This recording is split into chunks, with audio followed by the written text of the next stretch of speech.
do here on Skiba News Nation, please like and subscribe, and also share with others so we can grow the biggest truth-seeking community on the internet. Huge shout out to all of our Patreons out there. If you like bonus content, you want some extra Skiba News Nation stuff, please go to patreon.com/Skiba News Nation.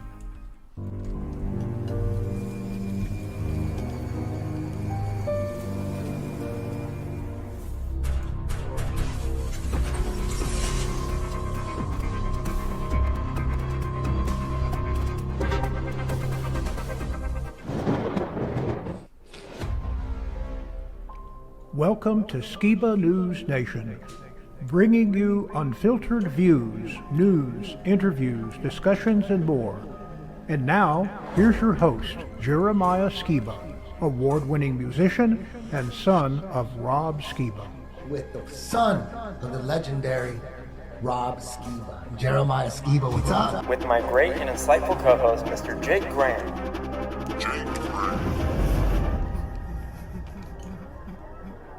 It's like I don't even want to wake up.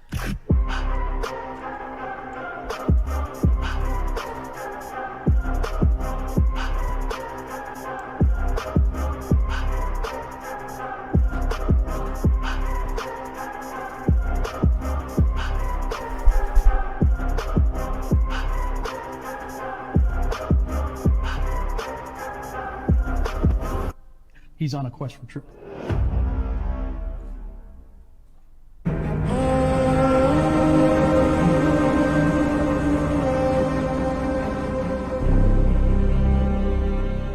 He does some strange things in the biblical account where he's going to build this tower of bricks that's somehow going to get into heaven, which is the language of a madman, unless there's something more going on here. Bab means a gate or a stargate or a portal, and ILU is a transliteration of EL for an angel or a god. So now we have an Akkadian version that says this might be a portal or a stargate. Maybe Nimrod wasn't a madman. Was he wanting to go into heaven interdimensionally and kill God, as he's recorded as saying he would do in Josephus or the book of Yasher and in Masonic accounts and other cultural accounts? The kind of stuff we're going to be learning at TrutherCon 2025. So make sure that you're here in Dallas, Texas. We hope to see you there.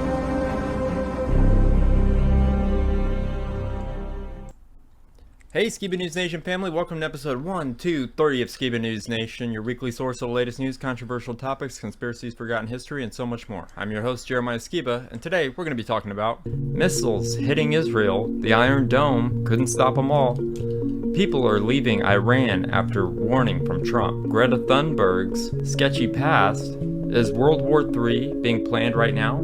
An all new Opus Corner, and this week for History's Mysteries we have a special segment, a very exclusive interview with Joe Exotic, the Tiger King. Did someone set him up? Hear what he has to say. Now as always, I'd like to introduce my great and insightful co-host, Mr. Jake Graham. Welcome Jake, how you doing? Hey, what's up Jeremiah? I'm doing pretty good indeed. I think that ad was pretty awesome that you made. There's all these snippets of truth that, like, whenever you go through all our old content, you find these conversations that we talk about some of the most just nuanced, interesting things. And so that's the kind of conversation we want to have at TrutherCon. And I think that's important for everybody to recognize, is that you're going to be hearing people speak on these really interesting topics from a wide range of bases and researchers and authors, conspiracy theorists. And so when people come to TrutherCon, I want them to see kind of what they can expect, and kind of it's like what we get to do with Skiba News Nation. We get to sit and talk with these intelligent minds that have done their homework and come to interesting conclusions, and we get to hear them out make their best case. And that's what they're going to do at TrutherCon, is they're going to make their best case for our audience and whoever else wants to come on down. So make sure you guys get your tickets today. Well, I was informed the other day, I checked we have a speaker submission thing. The author of Chaos, Tom O'Neill, filled out that form. So if we can get him there, that would be amazing. And So there are a lot of big known people that have signed up for that list, and I'm just blown away, and I can't wait to experience it myself. We're going to have an excellent time. Well, you got some good current news for me today? Yes, we do. Let's roll.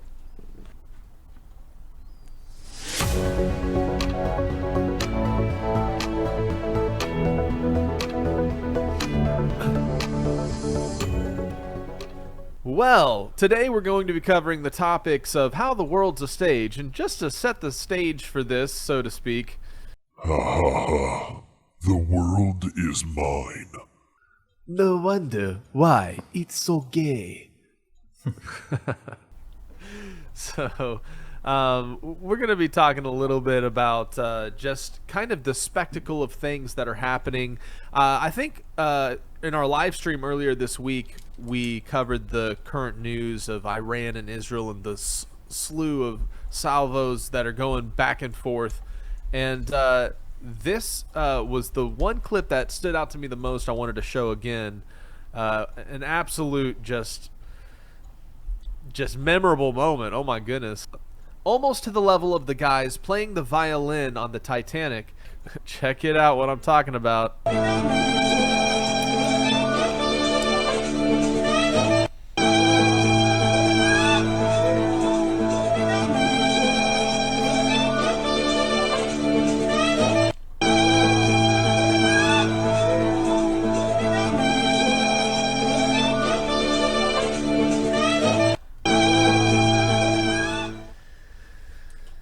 Wow. So if that moment is not encapsulated in history books somewhere, wait.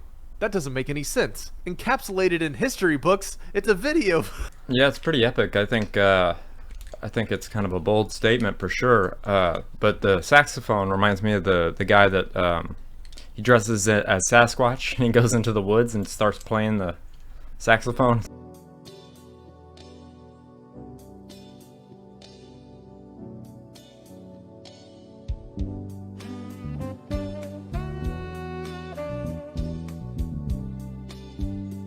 Really funny.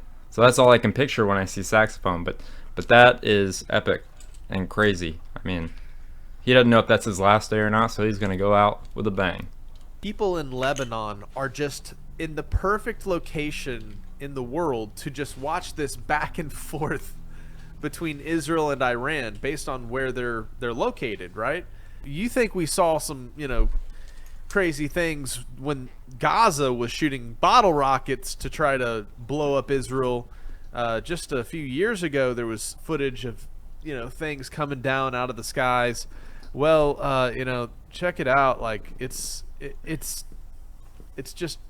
something to behold. Watching this technology rain down, it's really interesting.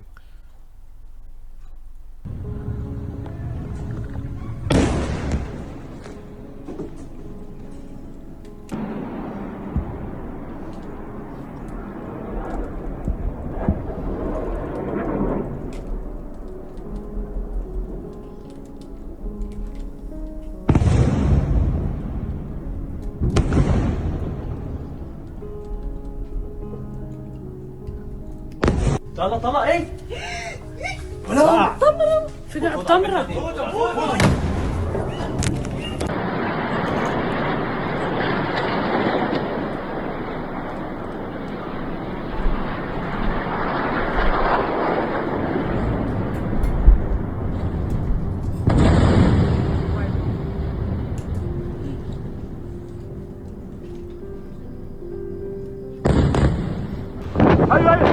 ايوه يا حبيبي ايوه دمر الدنيا هون دمر الدنيا ايوه دمر الدنيا فرسلية نزل فرسلية ايوه فوق راسي يا عيال.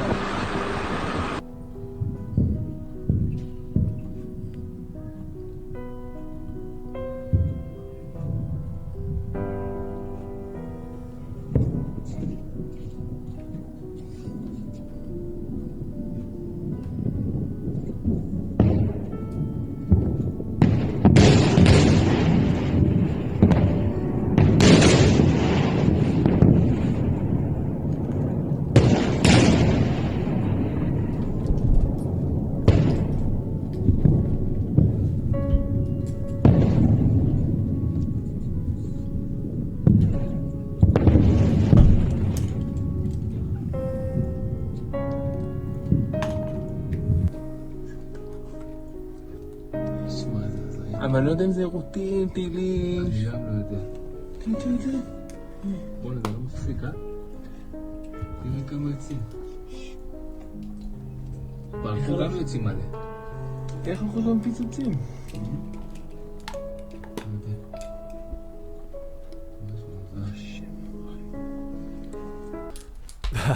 What do you guys think of this footage? Have you seen some of the footage of the difference between the missiles that are just raining down, right?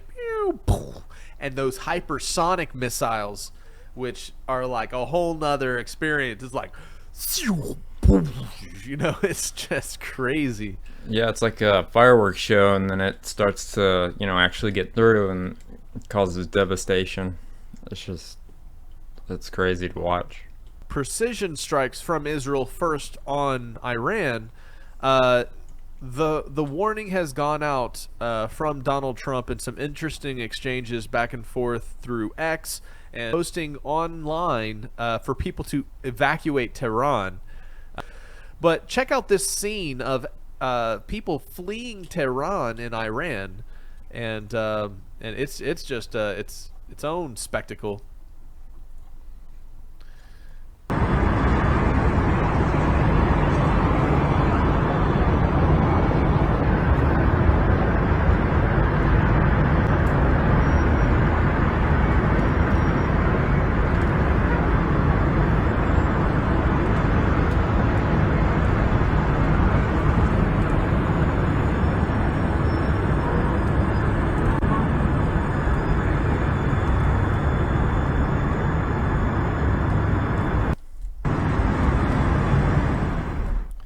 So that's footage of the traffic jam as fearing retaliation from those strikes we just watched. The people are like, hey, we had nothing to do with it. We're not the one who shot at Tel Aviv or whatever. We're just we're gonna get while the getting's good, right? And then they end up in this hellscape traffic jam. Well, apparently there was a promise that a great surprise will occur from the Iranian state TV, and this was last night. They're warning of a great surprise. Wait, he's doing a Z Kyle right there. He's doing a Z Kyle. Cancel him. Hey, I think we found where Hitler ended up. He just became Muslim. Yep. I mean, think about it. Like, if you shave this guy's mustache and his beard, no, I don't know. There's no way. Grandpa Hitler died in Argentina with multiple grandchildren. And on the Epstein list. This is just his. Yeah, it's got to be a wave, Jeremiah. There's no way. It's got to be an Elon Musk. That's what that is. This is an Elon Musk. That ain't no Sig Heil. Yeah, my heart goes out to you. He's like, my heart goes out to you, Israel, and my missiles as well. I shoot missiles, many missiles, and tonight...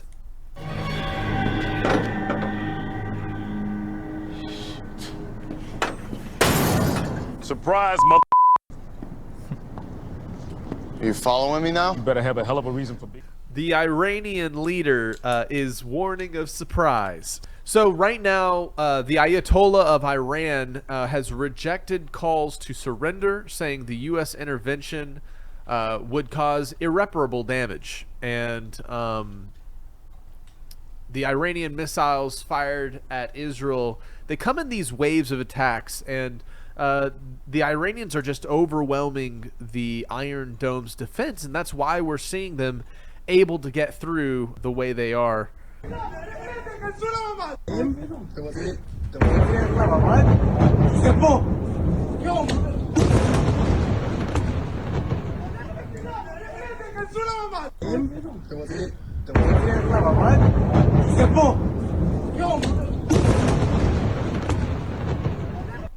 Is that how they get through? Is the hypersonic ones? They shoot all these little ones and then hypersonic just shoots through it? Those things come in with heat, man, and they're like, that's so freaky to be filming that, and it's like, oh, I hope I don't end up on the bingo card of Iran's missiles. Yeah, you ever play Battleship? A long time ago. Yeah. We're watching a modern Israel versus Iran game of Battleship, but the board is their nations. Just absolutely horrifying. This is wild. This is Tel Aviv, right? And just the amount of destruction we're seeing is it really demonstrates the dire state of the world that we're in, because we've done this news show together for a few years now, and we've seen a lot of tensions rise, attacks, things change. But when you start to see spectacles that catch your eye in 2025, then you're like, whoa, I've lived through a lot. It's 2025 and my attention's getting, caught by something I've never seen before. That's when you go, okay, this is serious. Because I believe that a lot of these things are being orchestrated, and there's been a lot of maybe planning into how these explosive, world-changing dichotomies between nations start to evolve. Like they want a script to play out. We see it with the supposed alleged Albert Pike letter regarding the 3 world wars. We've covered that in previous episodes. But sometimes there are these signifiers on the world stage that foretell what agendas they want to play out, or signal the start or a countdown to those events coming to be.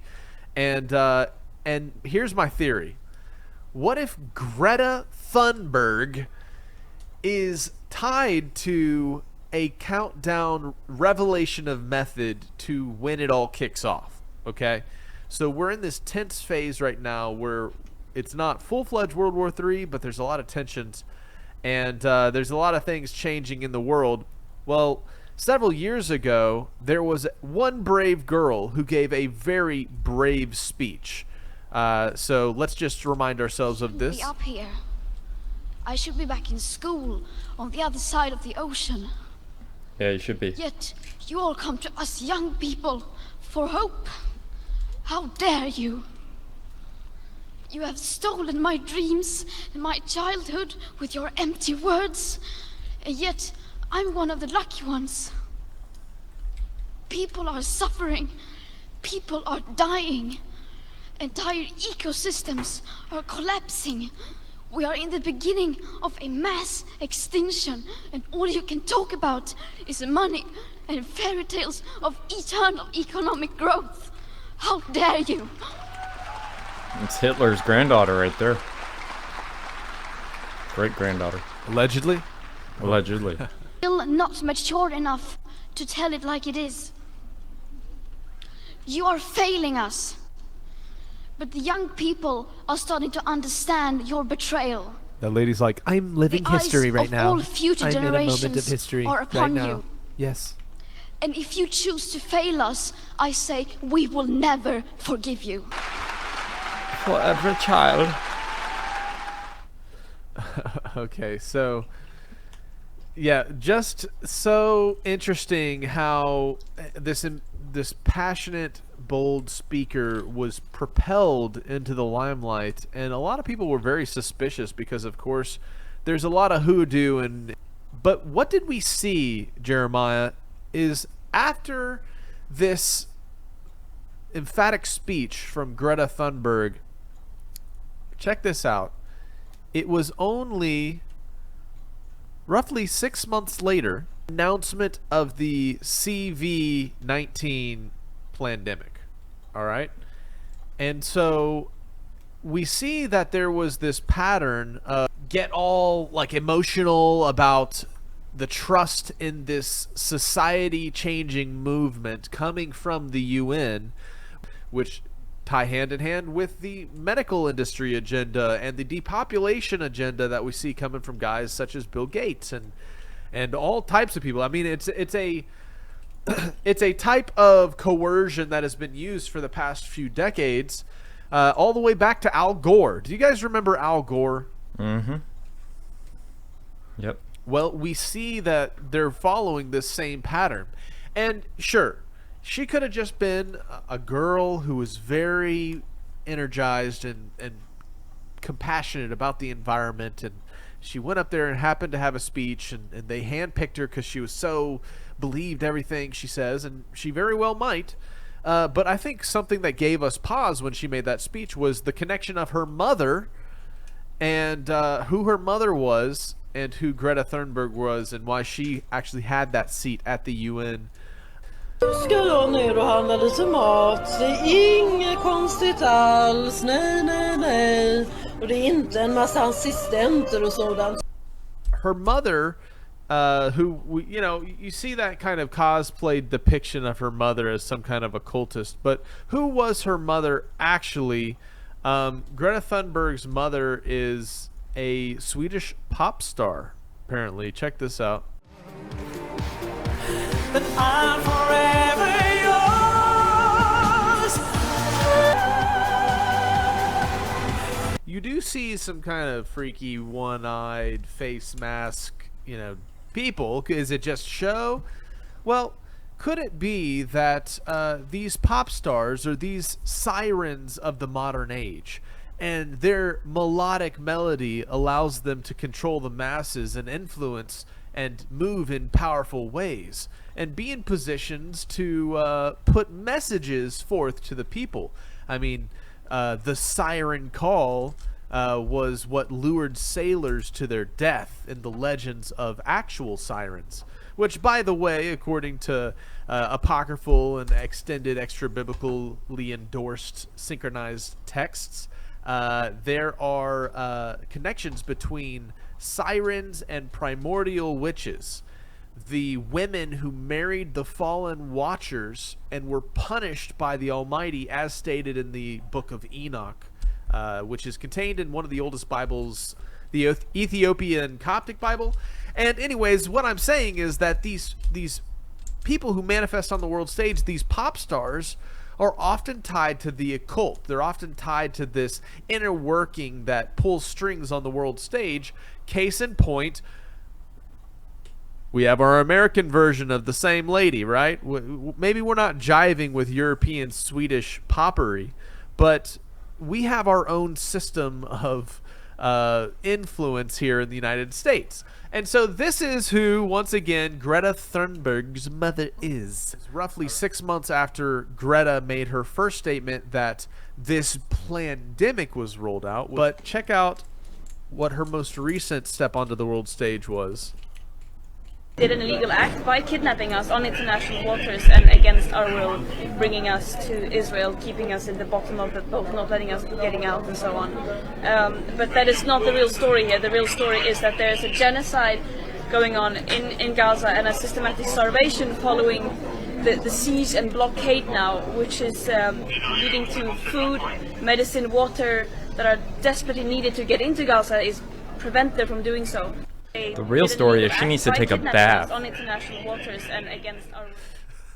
The first step on the world stage, which was September 23rd, her speech at the UN. If there's a pattern here where they want her to show up, cause a ripple wave effect, in roughly the span of 5 months, 6 months, let's see if a major repeat of you know, world shaking and changing events kicks off. But I digress. What do you think of my theory, Jeremiah? Do I make any sense at all here? I'm just...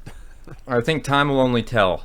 And you said it first, and me and Oprah as your witness, you said it first. So you heard it here on Skiba News Nation if something happens. Well, I'm not calling any dates. I just want to say I wonder if there's a connection between these figures that are putting on this show, and we see how she was used in the past. Will she be used the same way in the future? But with that said, let's check out this next clip, which is really interesting, and you'll see why it connects to what we're discussing. Israel was created as the instrument to bring about the Battle of Armageddon and the fulfillment of prophecy, a war that will be so terrible, where nuclear weapons will be used, so that the American citizens and the other people in the world will get down on their knees and beg for no more war. And what is the answer to that? They're going to be told the only way we can guarantee no more war is if we destroy the sovereignty of nations and we come together as one humanity in a one world government. Right. The IC continues to assess that Iran is not building a nuclear weapon, and Supreme Leader Khamenei has not authorized the nuclear weapons program that he suspended in 2003. The IC continues to monitor closely if Tehran decides to reauthorize its nuclear weapons program. But how close do you personally think that they were to getting one? Because Tulsi Gabbard testified in March that the intelligence community said Iran wasn't building a nuclear weapon. I don't care what she said. I think they were very close to having it. As we saw there, Netanyahu has been fixated with Iran's nuclear program for decades now. Will the U.S. finally give him what he wants? It seems it is. Just judging from the movements of the American president and the various reports the past 24 hours, clearly Trump is up to something when he talks about unconditional surrender. But this is not just Netanyahu. Just for the record, since you've had this excellent package, it's good to recall that the United States started warning about Iranian nuclear weapon back in 1981. That's before Netanyahu entered into politics. And it had repeated that for the past 40 years as well. It seemed like the Americans and Netanyahu have been echoing one another about an Iranian threat. And the question is why? Why do they do that? Because mission accomplished in Iraq was done several months after the war started. But it was not mission accomplished. That's the problem here, is that you can even occupy Tehran as Bush occupied Baghdad. But then what? Then 20 years of tormenting the Iraqis, and the Iraqis tormenting the Americans, costing them more than $1 trillion. Look at Pakistan, look at Afghanistan. They occupied it in a matter of hours. They kicked out the Taliban. For 20 years, they have gone on in that war, and they got humiliated. The same could happen in Iran. So, which brings me to this question then. What is the only way, if there is a way, that Israel and the U.S. can defeat Iran today? They can defeat Iran. But then what? This is the problem, right? These are all Pyrrhic victories. Victories are concepts for, narrow-minded politicians and poets. There is no victory because they've tried it for so many years. Didn't they start with regime change in Iran back in 1953, 70 years ago? And what's the result? Didn't they do the same once and again? How many wars were fought by Israel and the United States in the Middle East? And each time they declared victory, they declared defeat. No one is defeated because this cycle of wars and violence in the Middle East cannot be won by airplanes. I spoke with Major B, an Israeli fighter pilot who is on the front lines of this war. Take a listen. Can you talk about those dangers? Were there any efforts to shoot down Israeli jets? What does Iranian air defense look like? So when you ask about attempts, I will say that it's pretty obvious that the Iranian regime doesn't like the Israeli fighter jets flying over their skies, and they do have they have advanced their technologies on their side in the past years as well as we have. And we've been practicing and training for this type of scenario. So what we have done in the first 24 hours is create that environment so that whichever surface-to-air threat we would face, we'd be able to make sure that our side wins. We don't want Iran to acquire nuclear weapons or ballistic capabilities. But I think the biggest mistake we can make today is to use military means to bring about regime change in Iran, because that would mean chaos. Well before sunrise, President Trump returned to Washington to be in place as commander-in-chief as Israel and Iran launch a new round of attacks. He has some evaluations and decisions to make. We know he does not want a wider war. The number one goal here is to contain Iran. Israel and Iran are on their 5th day of fighting, and Israeli officials believe their strikes have significantly set back Iran's nuclear program. We've taken out their main enrichment facility at Natanz. We've taken out their conversion facility in Isfahan. We're on the road to victory, and we're deeply grateful for President Trump's support of what we are doing. Right now, the U.S. is not involved offensively in the conflict, but the Pentagon says U.S. forces are standing by. The president says he's not interested in a ceasefire and has his sights set on something bigger. And then real end, not a ceasefire, an end. For American troops to get involved, President Trump would need approval from Congress, but even Republicans are split on U.S. intervention.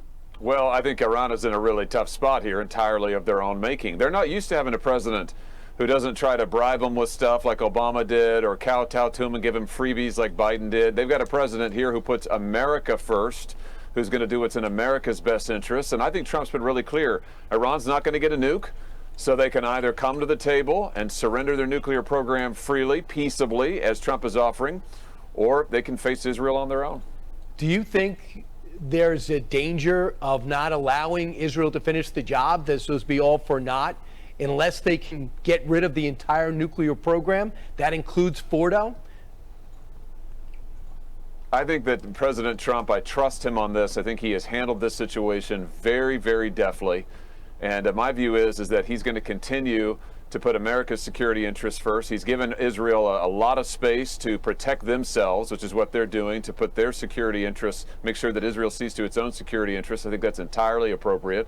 And I think the president here is continuing to be consistent, saying Iran's not getting a nuke. And if Iran wants to come to the table and surrender their nuclear program, the United States is here to help that. Otherwise, Iran is not going to get any cover from the United States. We're not going to bail them out of this. We're not going to protect them like previous American presidents, frankly, have done. Are we going to see the Iraq playbook, you think, being applied to Iran? There's absolutely no doubt about that. If I had any doubt, I could then just add up the 4 or 5 elements that built up in a manufactured way by the Bush administration. One, that the nuclear threat was imminent, that a yellow mushroom cloud would be approaching America if America didn't act first, that Saddam was going to give those nuclear weapons to Al-Qaeda. And now they said, Netanyahu says that Iran was going to give them to the Houthis. And that nothing short of regime change is going to happen. Again, we see that with Iraq, now we see it with Iran.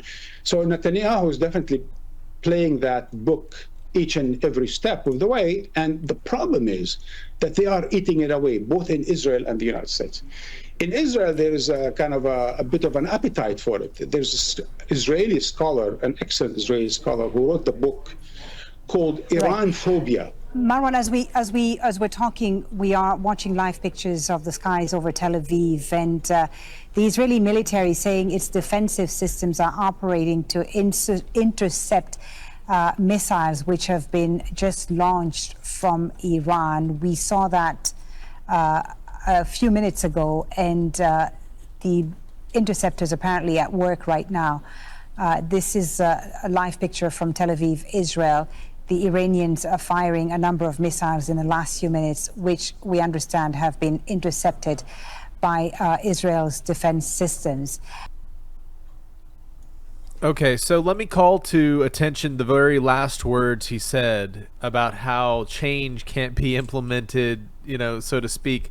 Well, that's so true, and that's exactly what I'm trying to make the point of regarding Greta Thunberg and what was happening to make world change back in 2020 for a whole different range of topics. You have to have a narrative for a catalyst. Does that make sense? Mm-hmm. Yeah. So it's extremely important for a story to be told so that the change can be beholden. I guess I was trying to rhyme, but the point is you have to have a message that can pass from person to person that defines what the change is. In 2020, what we had was masking, lockdowns, and right?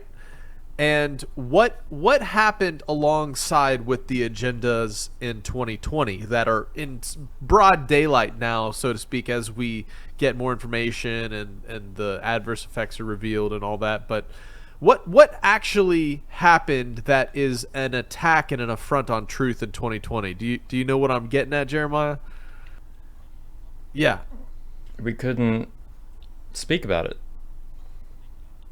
Exactly, man. We couldn't speak about it. So the death of the freedom of speech happened with the previous PSYOP and world stage event 2020, right? Well, here's the catch. If this orchestrated world turmoil is the next world stage event. And we have popping up on the world stage the actors of the society that pulls the strings, these, illuminated, musical sirens or whatever. Then could it mayhaps be so that what is intended for this world-changing cataclysm this year is a similar vein of deception and the death of what I think could be one of two things. One is you see the rise in the possibility for crypto digital technology to take over the financial world. And so these events often are spurred on by greed, because the love of money is the root of all evil. So as these controlling interests that have a lot of resources and control nations see that right now the technology of both AI and crypto is about to change the world forever, the world pieces have to shift around, because the people that want to have the ownership and the name on the dotted line saying that they're the big boss and they're the one with the most Bitcoin and they're the one with the most this or that, they have to start, forcing, resources to move around so that they can collect. And that's why we're seeing this separation of nations. And so just to make this point clearer, remember what happened in 2020, right? Well, check this short video out and then think, okay, well, if this is how they played the game, they freaked everybody out, they made rules, and for example, back then it was lockdowns. Could this year be martial law because of a whole nother psyop? But anyways, here we go. Goals for the next 5 years, and one of them was by 2023 we will reduce the number of people in the world by 50%. I think today this dream is becoming reality.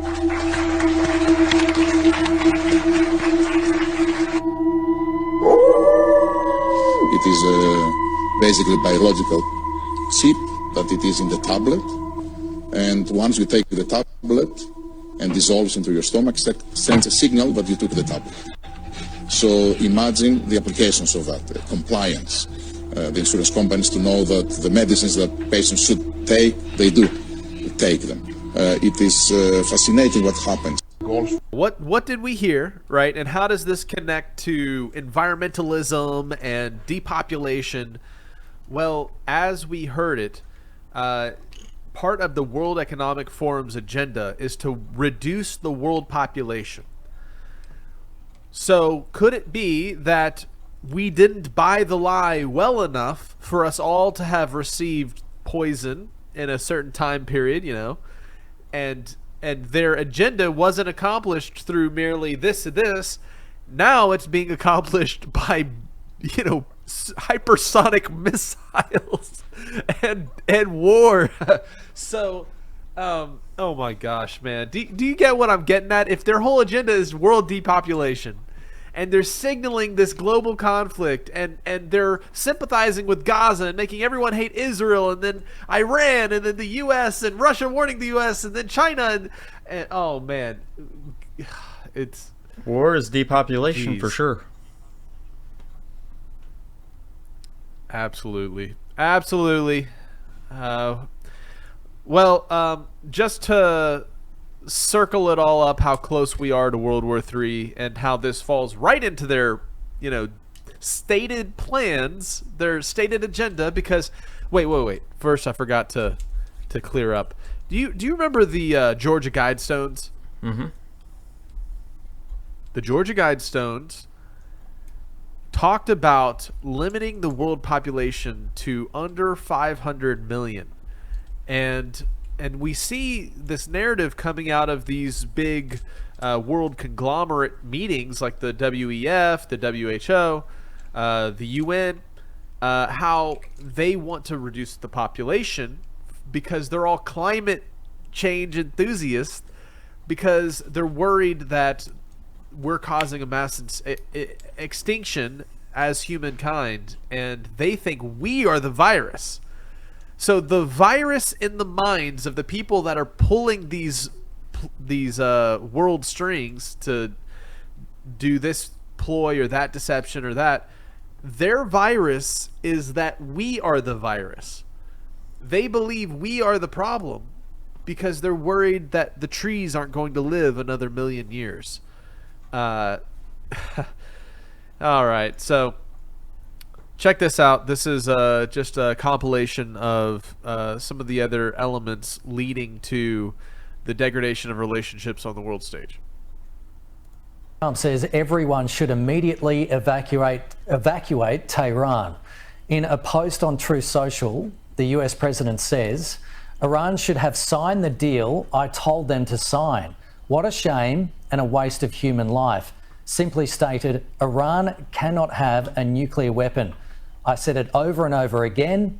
Everyone should immediately evacuate Tehran. And the President, Donald Trump, is in Canada at the moment for the G7, and he says he does not intend to sign a joint statement calling for de-escalation between Israel and Iran. So there's some latest developments there. So a potential diplomatic off-ramp there, and just moments ago the Secretary of Defence Pete Hegseth also saying that military capabilities are being moved in to the Middle East region to put a new defence posture in place. But certainly the concern here is that this will escalate into a wider war. Jane.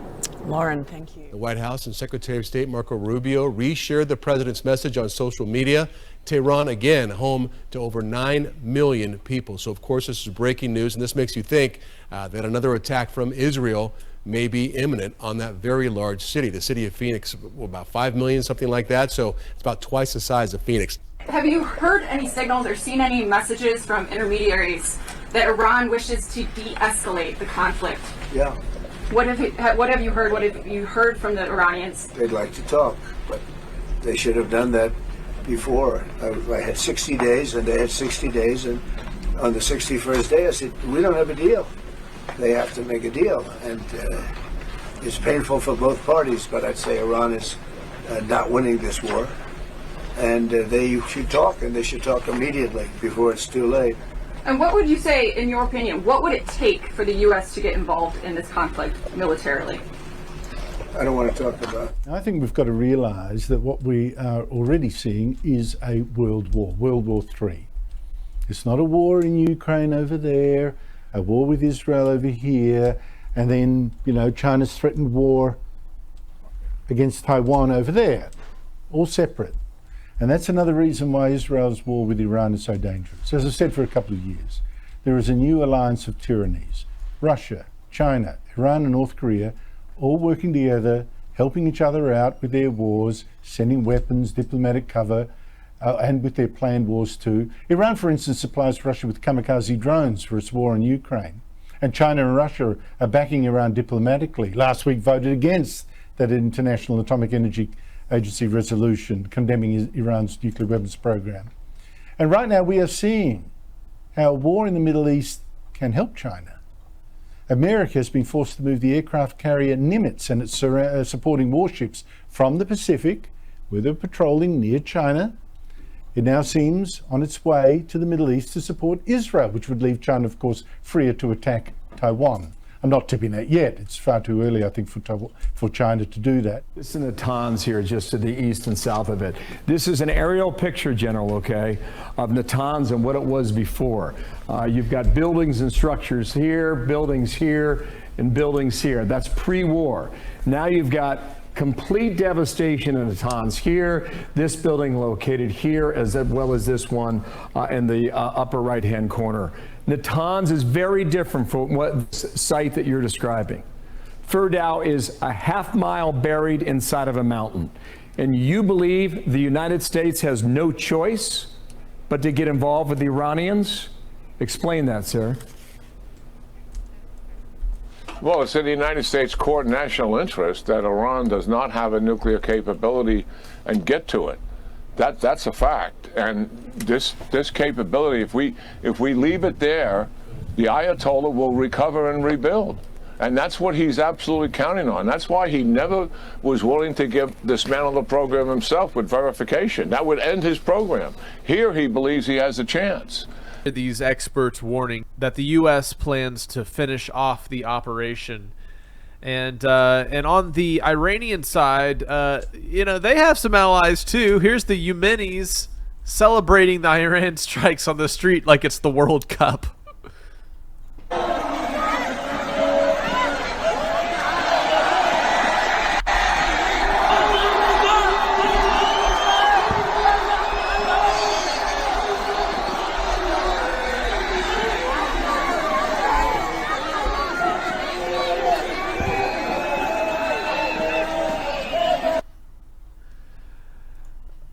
What do you think of that, Jeremiah? They're like partying like it's 1999, man. They're like, woo! That is so crazy. It's like a super stadium watching Iran on a jumbotron. Oh my god, that is just like, it's like that ain't from right. a movie. Like, you just can't imagine crowds of people cheering the death of others. Like, yeah. Oh man, just crazy to see. It'd be ironic. What do you think about that? It'd be ironic if a missile landed right in that stadium. Oh.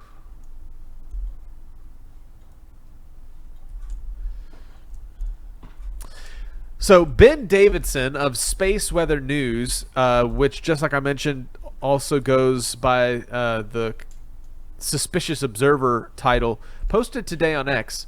Don't forget to read the added notes below. So this is the Earth disaster cycle that he's talking about here, and this is what he says. Earth disaster cycle. There's a disaster cycle of 6,000 to 12,000 years. Now, of course, from my own theological perspective, I believe we're closer to a 6,000 year timeline based on the genealogies given in the scriptures and leading up to the modern age. Like I do believe that there is a interesting pattern of 6,000 year mega resets, Tahu Bahu, if you guys who are biblical scholars are familiar with that word in Hebrew. Which includes a geomagnetic excursion, just to continue, which includes a geomagnetic excursion, volcanic uptick, solar flash, mega tsunamis, and disappearance of species. We are due for another disaster cycle again now, 99%. It's already begun, 99%. It's a severe biosphere risk, 99%. This event will have peak risk in the 2040s, 95%. The event, including a solar micronova, 92%. The crust unlocks, tilting the Earth, 85%. The tilt direction takes Greenland to the equator. All right, here's where I'm talking about Antarctica, right? And the new poles near India and South America, 70%. Now, of course, personally, I'm very skeptic of any percentage. You know, I hear that 60% of the time, 100% of the time, all statistics are BS. So my additions and thoughts is what this guy is continuing on to say. When did this current geomagnetic excursion begin? In 1859, as the Carrington event started showing the pole movement on its current path. How weakened is Earth's magnetic shield? I'm thinking at least 30%. There's another statistic, but whatever. Because the poles have been faster on the move in past 2 months, unsure about the acceleration. When did the elites start to figure this out? During World War II in the 1940s. Plans made in the 1950s, OSS turning into the CIA. Sun went bonkers in December 1957. NASA established in 1959. Treaty of Antarctica signed in 1960. Catastrophism brought down in the early 1960s. Kennedy assassinated after saying it's dire we get to the moon. Nova-level isotopes confirmed in the 1970s. Global warming crafted and put into practice by the late 1980s. Agenda 21 in the early 1990s. In 2001, massive money loss the day before 9/11, 2.3 trillion. Widespread depop strategies put in place in 2013 for the CVD rollout in 2020. NWO and WHO to help the depop agenda that we've obviously been covering today, right? Confirmed trillions of dollars spending in build underground fortifications, 21 trillion or more to have decades of high quality food and all of the resources needed against war as their propaganda outlook, right? So they're stocking up based on war, but this article is proposing that they became aware of the direct correlation between these solar phenomena and the Earth busting out into some kind of cataclysmic cycle. So these deep underground military bases are built to withstand Mother Nature's wrath. Outside the VX industry and military prepping underground house hundreds of thousands or millions of people until the event has concluded and Earth gets back to stability. More soft depop in the food supplies, water supplies, chemtrails above to lower crop yields and quality, lower vitamin D status worldwide. Next up is to take down the world population farther to around 1 billion before the event and the orchestrated World War III. This guy says, when do I think the event will happen? As soon as the early 2030s. Some percent chance from now until then. Solar micronova with it, it's a possibility. Thinking 40% super flare and 40% micronova, 20% not happening. Will the crust unlock and the Earth tilt? 90%, more statistics, sorry guys. 90% crust unlocking, 70% Earth tilting, depending on how much ice melts at the poles in the meantime until... global volcanoes and earthquakes, 98%. Super volcano going off, 85%. Will cause massive global cooling as we get massive plasma from a micronova or super flare. We're ensuring a new ice age rapidly after the event. Will a new North and South Pole be established? More in South America. Any questions? Oh, man. So, all right, guys. So just to sum up what we're covering here is you have a pattern of correlation where the elites have been pushing these agendas, as this article points out, to depopulate the world so that they can better control who goes into this cataclysmic event that they are predicting since way back in the days of the early Nazis, where they measured some type of correlation between solar activity and cataclysms in the earth, and they're seeing a pattern of world cataclysms happen every so many thousand years as there's this magnetic pole shift. And this happens no matter what your cosmological perspective is. So that's why I think it's interesting. And I really like the research of the Suspicious Observer and such. So, long story short, Jeremiah, when the event happens, Antarctica is going to defrost, and me and you are going to go and check out the pyramids down there. You get me? Mm-hmm. I'm down. I think these forecasts and percentages, etc., are about as good as the weather forecast. I would agree with you, Opa. And this is just the same tactics, of course, that we saw used with the pro-ecological parties like Al Gore telling everybody we need to stop driving vehicles and such because we're increasing global warming. But part of me wonders if they're using that pointing the finger at people to control us, because there is coming disasters and there is coming correlations between solar activity and world disasters that we actually can't control.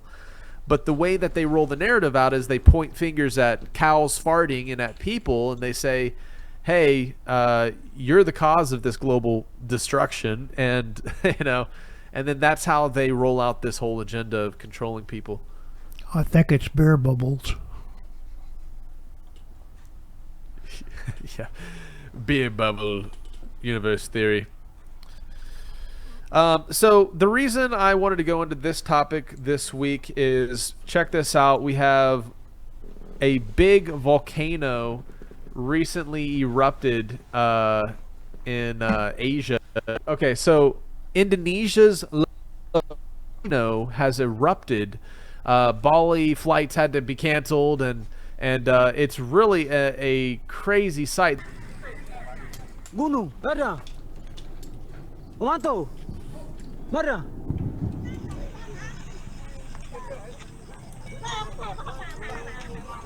Letusan sore ini.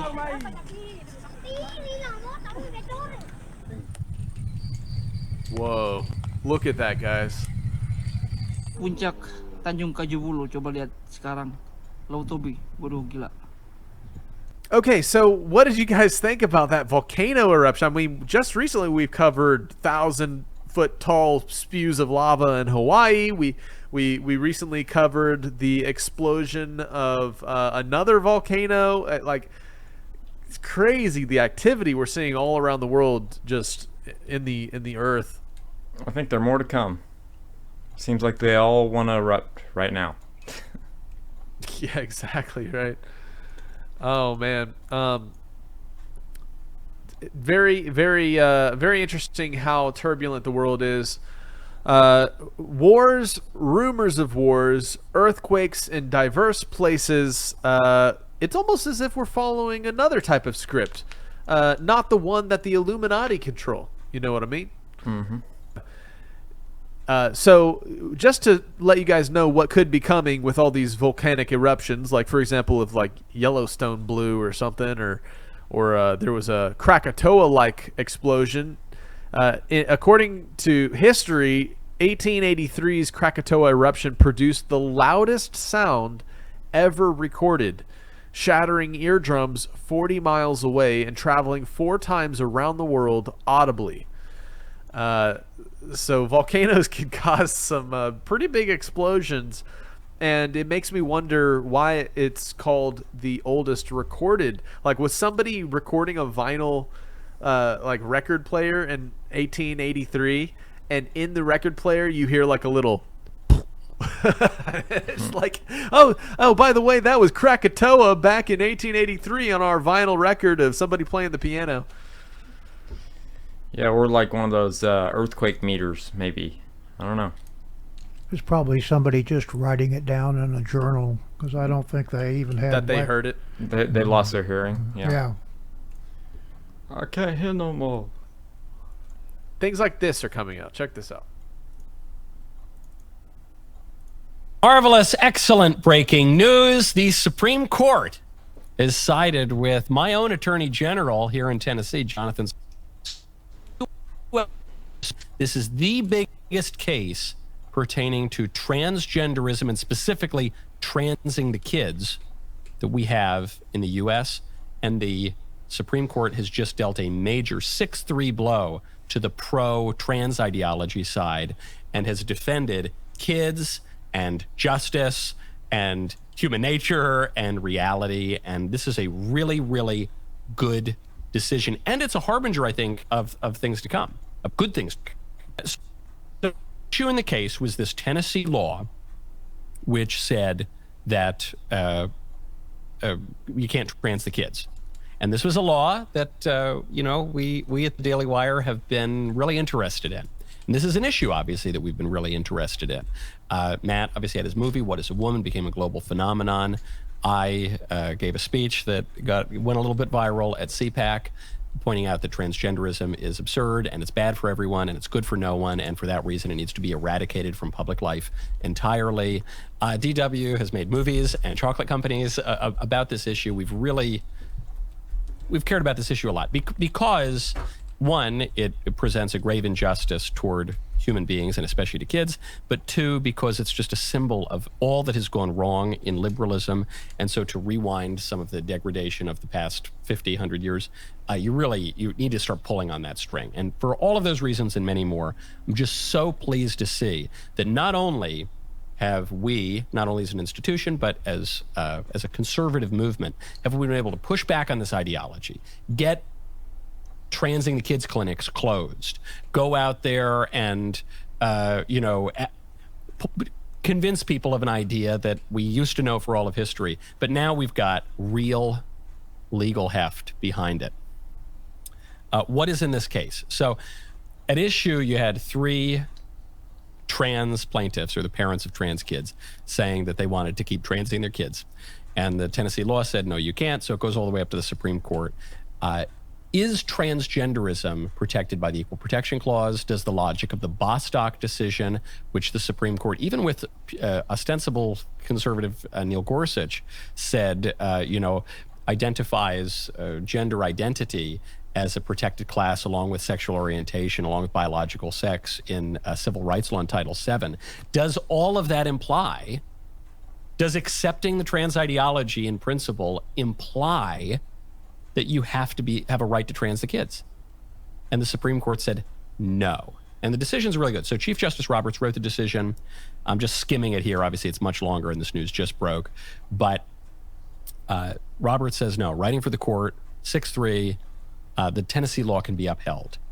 Thomas, great, good old conservative Clarence Thomas, comes in. He says, yeah, look, I agree with the court. The law obviously should be upheld. But I do not agree with the court that we should ignore the Bostock decision. He said, I think the Bostock decision, which holds that transgenderism is a protected class and right under civil rights law, Title VII, I think that case fails on its own merit. So I still disagree with that case. I still think that case should be overturned. But regardless, that doesn't affect this case. Obviously, we should allow states to prohibit transing the kids if they want. Justice Alito, another strong, good, hardcore conservative, comes in, and he similarly, though not exactly the same way, he disagrees, and he says, look, I disagree a little bit with the court's decision because the court is holding that the Tennessee law does not discriminate on the basis of transgender identity. And Alito says, yeah, well, I actually think it kind of does, but I just don't think that transgender is a suspect class, meaning a class that has historically been subject to discrimination and therefore gets special protection under the law. So he says, look, I disagree with the court a little bit. Like, yeah, the law does kind of, in a sense, discriminate against transgenderism. I just think that's a ridiculous framework, meaning there are greater implications for the law, and maybe we need to overturn some other court decisions too. But in any case, really good stuff, totally what you would expect of those guys. Great news that the other conservative justices have gone along with this. Recent developments only underscore the need for legislative flexibility in this era. And it goes on to explain how, Tennessee is enacting this law and throwing itself into a heated scientific dispute. And so the court is not going to weigh in on that scientific dispute. That is not the competency of the court exactly. The court, in the heat of that scientific and medical dispute, is going to put that decision back where it belongs, in the hands of the people, and in this case, in the hands of the states. Great decision, major win. I think a lot of us, certainly in this building, but throughout the entire conservative movement, are glad to see this. Okay, so we see some interesting things happening during the time really they try to champion that cause, and I think it's people's common sense is coming back to them as they start to fear their demise from exploding volcanoes in World War III. They're like, you know what, maybe I can wait to chop my penis off because the end of the world's tomorrow. It's yeah. Okay, so just a few short little other things. We have right here that some breaking news that OpenAI has won a $200 million U.S. defense contract, and the U.S. Defense Department has awarded a one-year $200 million contract to OpenAI for the use of its AI models. Oh, very interesting. Could it tie to another story we've covered recently in regards to something called Palantir? This is a company built for bad times. Bad times mean strong finances internal. Bad times are very good for Palantir because we build products that are built for danger. In Lord of the Rings, a Palantir stone is a magical object that allows its users to predict the future or to see what's going on in a remote location. It was originally created by the elves. It was meant to be used for good purposes. It is potentially a very dangerous technology. It is potentially a very dangerous technology. It's very powerful. Long have you hunted me? Your company helped to track and kill Osama bin Laden. We can never. I'll tell you, the closest thing to an answer is there are when you look at when you open the paper and look in the news about these kind of things, there's a 2/3 chance, depending on the country involved, that somehow my company was involved. If you do not feel comfortable supporting the legitimate efforts of America and its allies in the context of war, don't join Palantir. I've created the system which you call kill chain. Privately. Publicly, the lawyers have some innocuous something like tech for the amelioration of unwanted blah blah blah. Some term we're supposed to use. Okay, let's. For me, it's the kill chain. Kill chain sounds good. It's quicker and better and safer and more violent. Disruption, in the end of the day, exposes things that aren't working. There'll be ups and downs. This is a revolution. Some people can get their heads cut off. Like, you know, it's like we're expecting to see really unexpected things and to win. The basic idea was that we could never win an election on getting certain things because we were in such a small minority. But maybe you could actually unilaterally change the world without having to constantly convince people and beg people and plead with people who are never going to agree with you through technological means. And this is where I think technology is this incredible alternative to politics.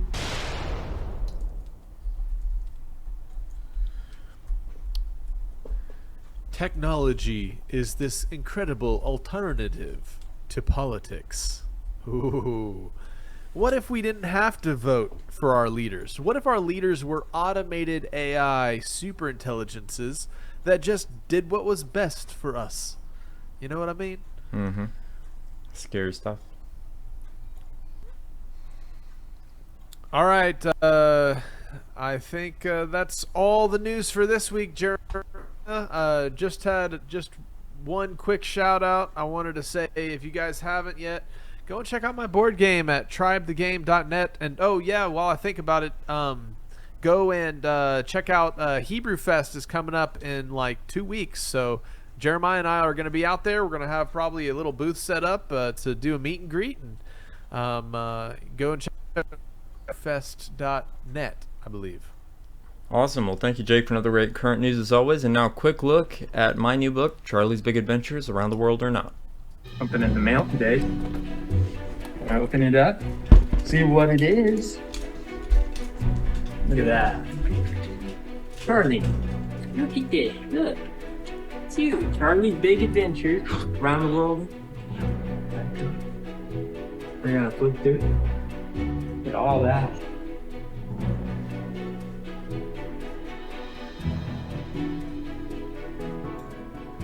Look at this thing. Here they are. To Danny's boy. So now if you guys buy this in our Babylon Rising bookstore, you get a free signed copy for the same price. So I just wanted to throw that out there. If you guys want a special edition of the book, go there. Check out our new and improved BabylonRisingBooks.com, where you can get Rob Skiba's books, bundles, DVDs, DVD-ROMs, videos, and so much more. You can even get Sheila and Jeremiah's books, so check it out now. It's about that time for an all-new Uppa's Corner. Take it away, Uppa.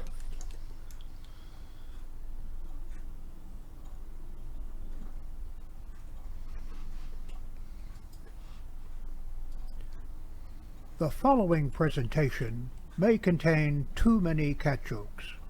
Viewer discretion is advised. This presentation is rated CJ, cat jokes. Parental guidance suggested.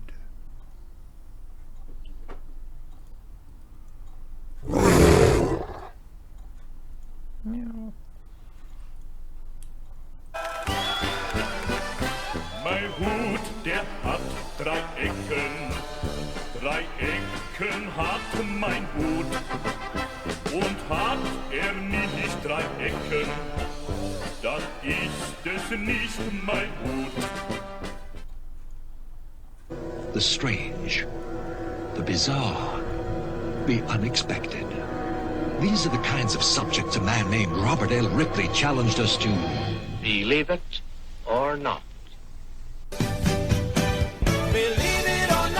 Believe it or not, you. Wally, believe it or not. Believe it Or not. Believe it! You're a loony. The Thighmaster and the mood ring were invented by the same person, Josh Reynolds. Believe it or not. Old West outlaw Jesse James allegedly had 2 graves, a real one in Kearney, Missouri, and a hoax grave in Granbury, Texas. Believe it or not.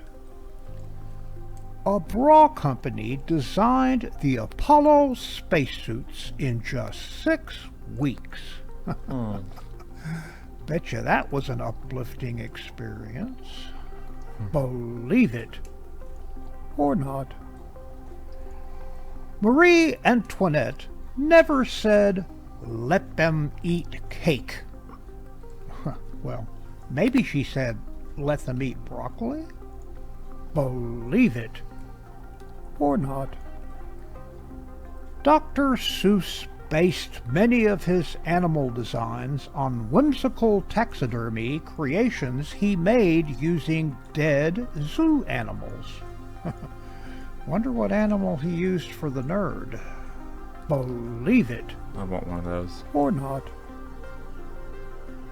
In 2001, David Leibowitz and Kimberly Miller married aboard a submersible on the bow of the Titanic, 89 years after the ship sank. Hope their marriage doesn't turn out to be a disaster. Believe it or not. Hawaii has the lowest record high temperature, 100 degrees Fahrenheit, and the highest record low temperature, 12 degrees Fahrenheit. Well, I'm confused. Believe it or not.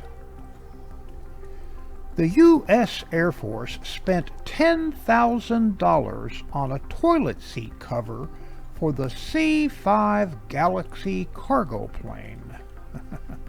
Actually, for the government, that's a bargain. Believe it or not. Canadians reported an average of 3 UFOs a day in 2017. As Elwood Blue said, so often that you wouldn't even notice it. Believe it or not. In Japan, execution dates are kept secret from the prisoners until the morning of. I like that. Believe it or not. Glacier View, Alaska doesn't get dark enough for 4th of July fireworks, so they celebrate by throwing cars off a cliff. Yee-haw!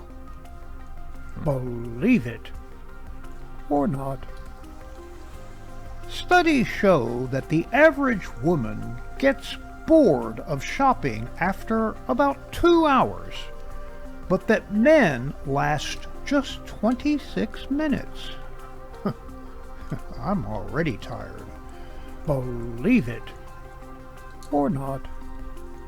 Author Mike McCormick's 217-page book, Solar Bones, contains only a single sentence. And you have to read the whole sentence in one breath. Believe it or not. David Telley, a cellist at Johns Hopkins University, writes music specifically for cats. Yeah. It's called meowsic. Believe it or not. Sedated black bears were once used to test B-58 bomber ejection seats. To infinity and beyond. Believe it Or not.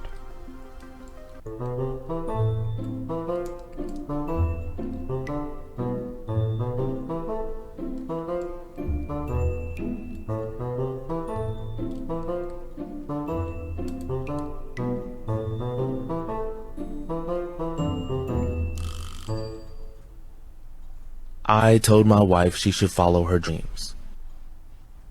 So she walked out the door with a suitcase.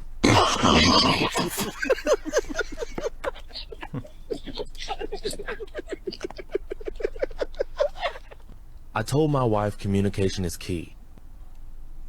She changed the locks.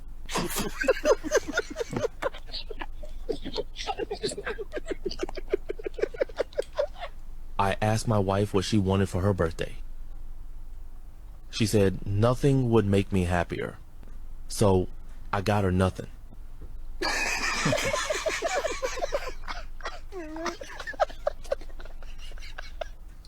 My wife dropped the laundry basket.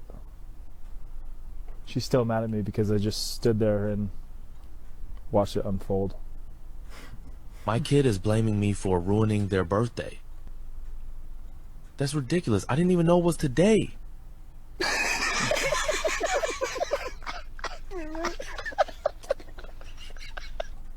I asked Siri to surprise me. She opened my front camera.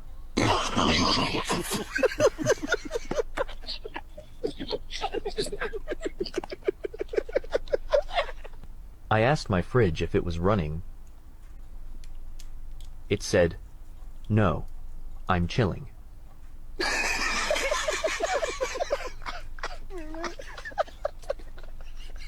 What do you call a belt made out of watches?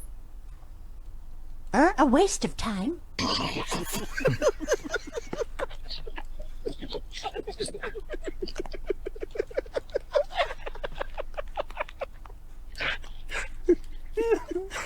What's orange and sounds like a parrot? A carrot.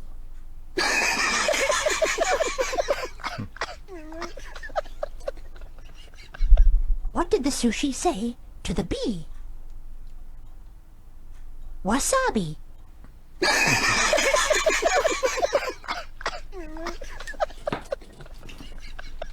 My wife told me she's feeling disconnected. So I restarted the Wi-Fi.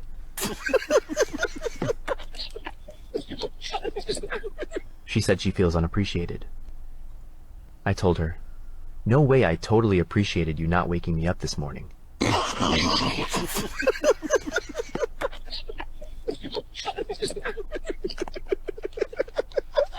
She asked me how she looked. I said, like someone who's about to ask how she looks.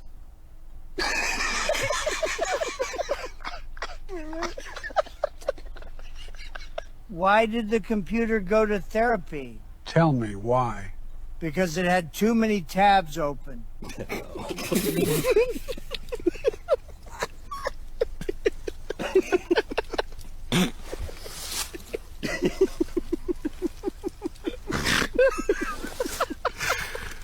What do you call a computer floating in the ocean?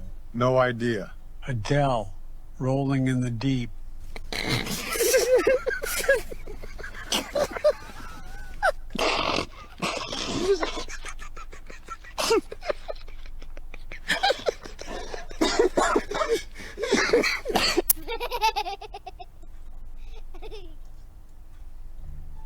Never bite the hand that feeds you. What if that hand is rubbing my belly for longer than I'd like? Well, okay, there are exceptions.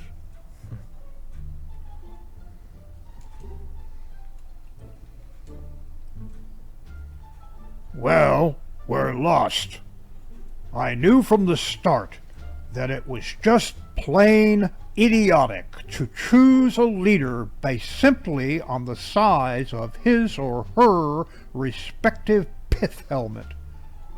Sorry, Cromwell.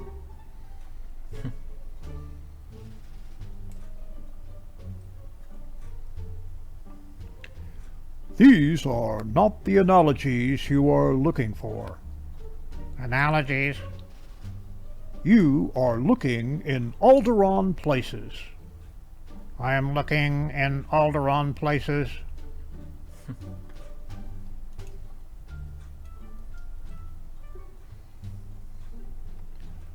I'm doing resistance training for my workouts now. Odd. I didn't see you go to the gym today. I resisted.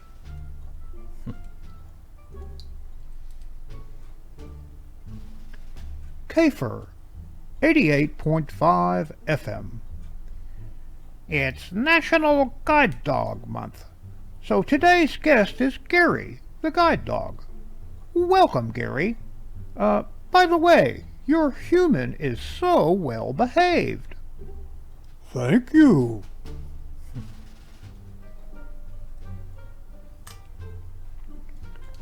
All right, guys, go to your desks. Cubby time is over. Well, that's one for the history books.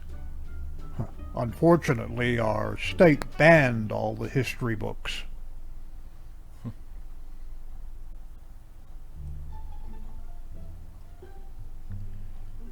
My pronouns are he, him, she, her, they.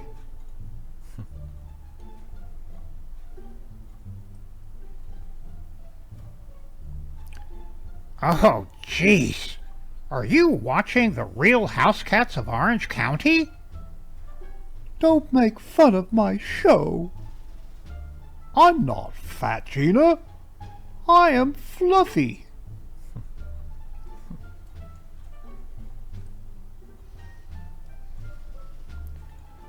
I'd prefer if you'd spend your recess on the playground.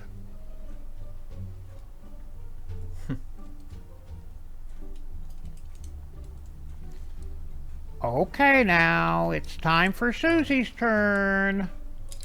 Pin the barf on the carpet.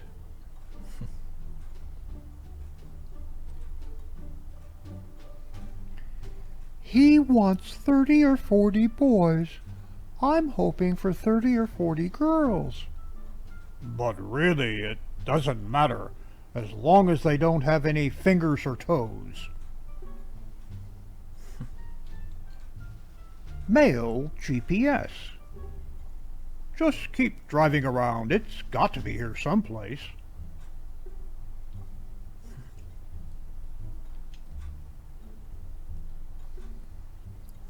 Moboptometrist. You didn't see nothin'. I didn't see nothin'.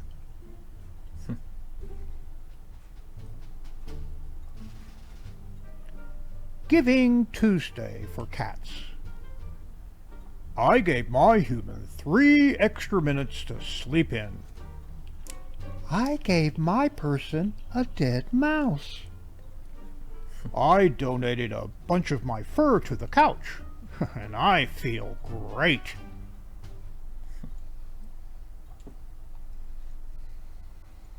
Cat talk shows.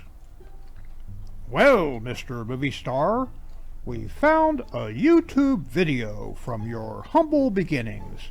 It's titled, Oh, jeez. Fat Tabby Stuck in a Hamper. Roll it.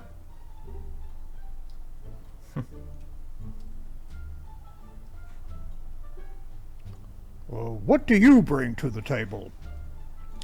My ability to knock things off the table.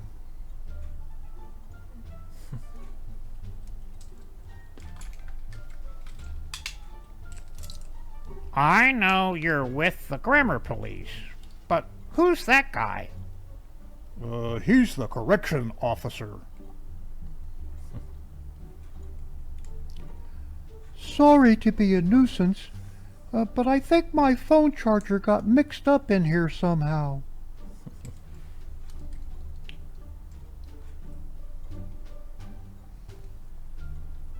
Girl Scout cookies. Steve. Steve!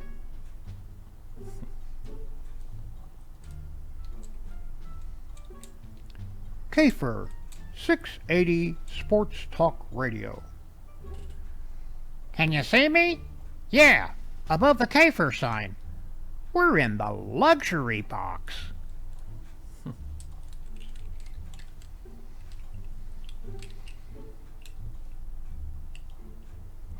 Rugs and carpets. Would you like to take some samples home to barf on? That would be wonderful.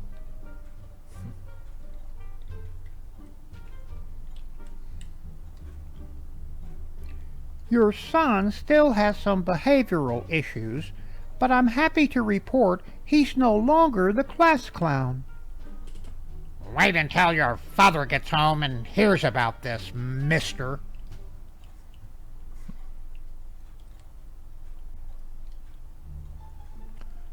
That's him.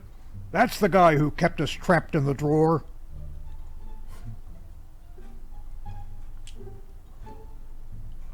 Acme Sign Company. The end of the world is coming.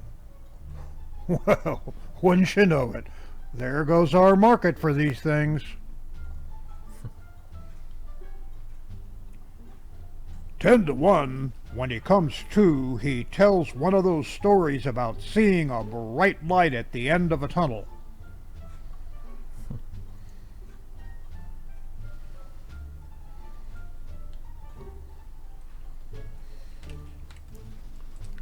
Feline feud.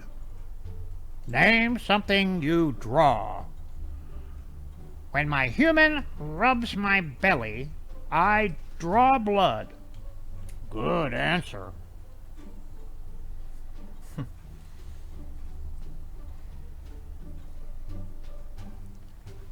Ooh, hang on, I gotta take this. Likely spam.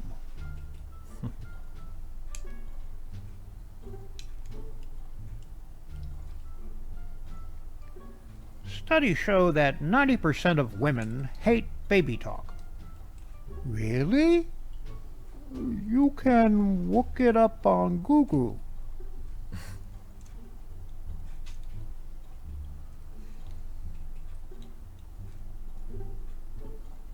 Mission impossible. Your mission, should you choose to accept it, is to acquire the empty box and return it to us without sitting in it. That is impossible.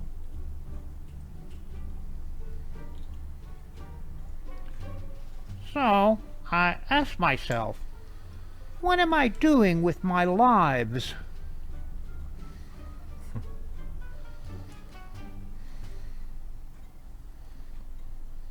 Cooking instructions on a package of bacon. Pan fry slowly on low-medium heat until bacon renders and is cooked to your desired crispiness. If you really don't know how to cook bacon, please contact your elected officials and complain about our education system. Every American should know how to cook bacon. Seriously. Dolly Parton. Sleeping 9 to 5 on the couch where I'm living, barely getting by on the dry food that they're giving. They just pick you up, smooch your head, and maybe pet it. It's enough to drive you crazy if you let it. And that concludes another Opa's Corner. Mein Hut, der hat 3 Ecken. 3 Ecken hat mein Hut. Und hätt nicht 3 Ecken, dann wär nicht mein Hut. Opa's Corner is now available on my own YouTube channel. Like, share, and subscribe.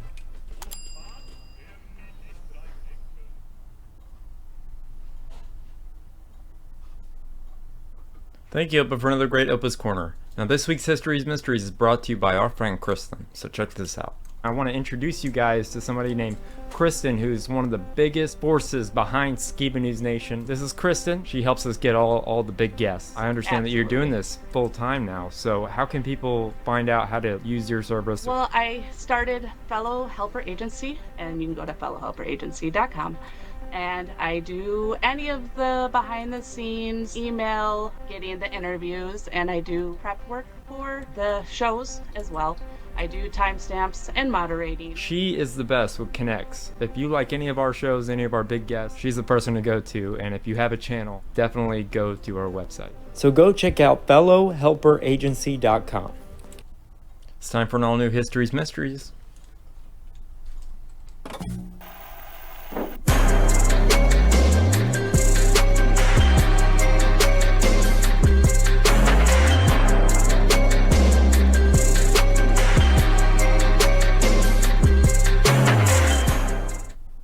So today's History's Mysteries is actually kind of an exclusive segment. It's very special because I was able to get an exclusive interview phone call with Joe Exotic, aka the Tiger King. Now, if you don't know who Joe Exotic is, he's famous for the Netflix show Tiger King. He had a zoo in Oklahoma, and it was, you know, he went to jail and it was taken over and he was set up. And so, yeah, let's just play that interview.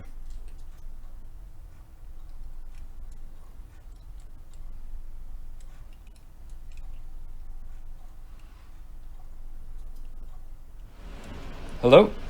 Hey. Hey, how's it going, Joe? All right. You got something on your phone to where it wouldn't take a private call or something. Yeah, I'm sorry about that. Well, first... All right. We got 15 minutes, man. All right, man. I just want to say it's a real honor to finally talk with you. We've written back and forth several times.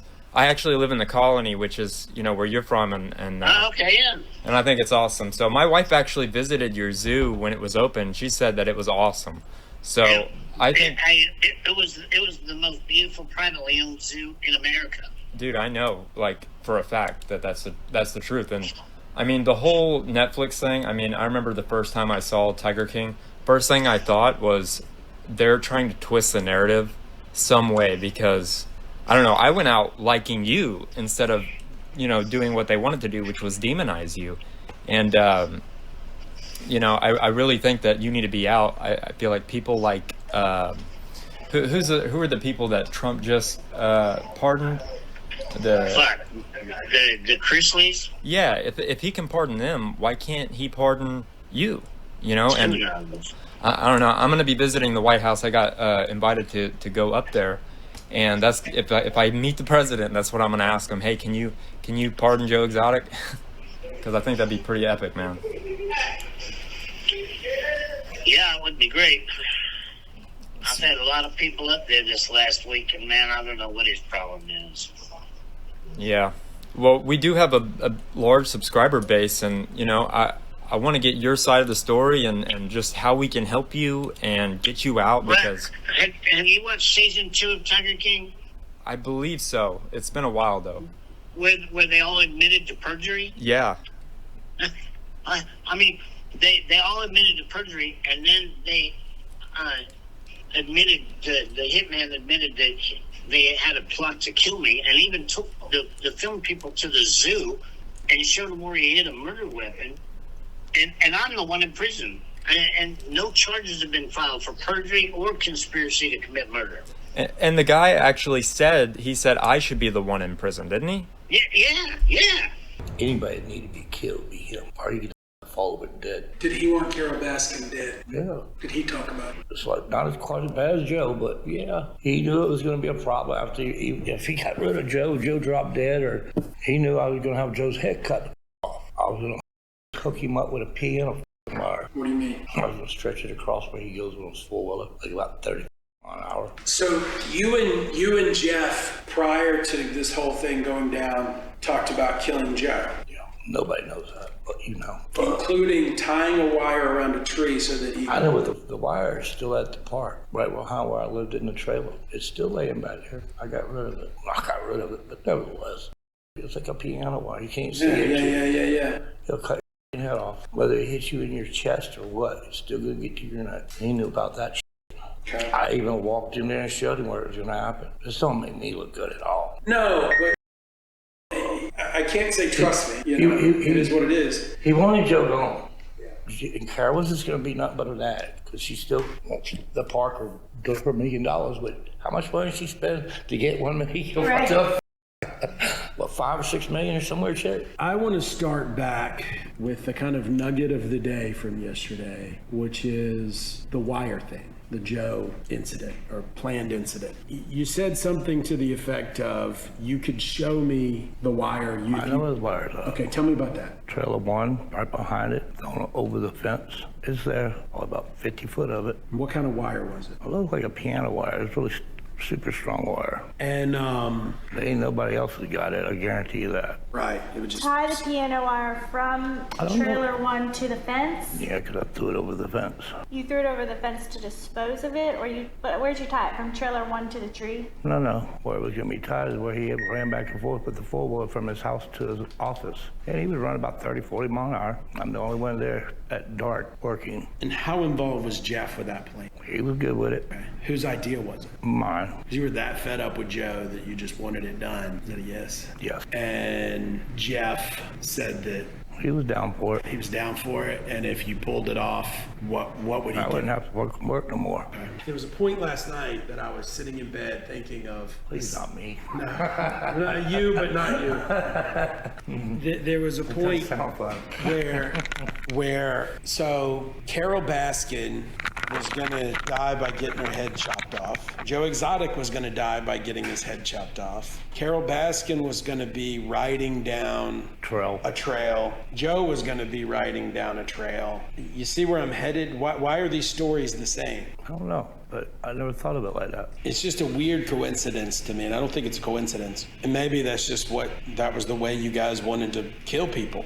But the fact that Jeff knew and Agent Bryant knew that there was this video Joe had of Carol's head, fake head in a jar, right? That they played during. Everybody saw that. Yeah, and all of a sudden, the most inefficient way to kill somebody. Look, if you're trying not to get caught, probably sawing somebody's head off, actually decapitating them.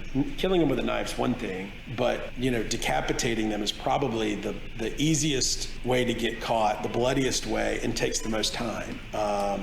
So I don't know why.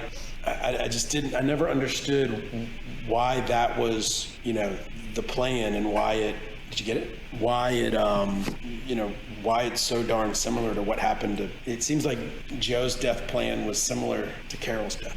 I'm not sure why. Okay. It wasn't orchestrated like that, I don't guess. I don't know. Well, Joe didn't plan his own death, right? That's the easy one. Joe wasn't involved in the murder plan of Joe. No. Okay. And Jeff was involved in the murder plan of both. Oh, both. Because it wasn't really piano wire. What was that wire used for? I'm not sure. You just found it on the park? Yes, sir. Around the trailers.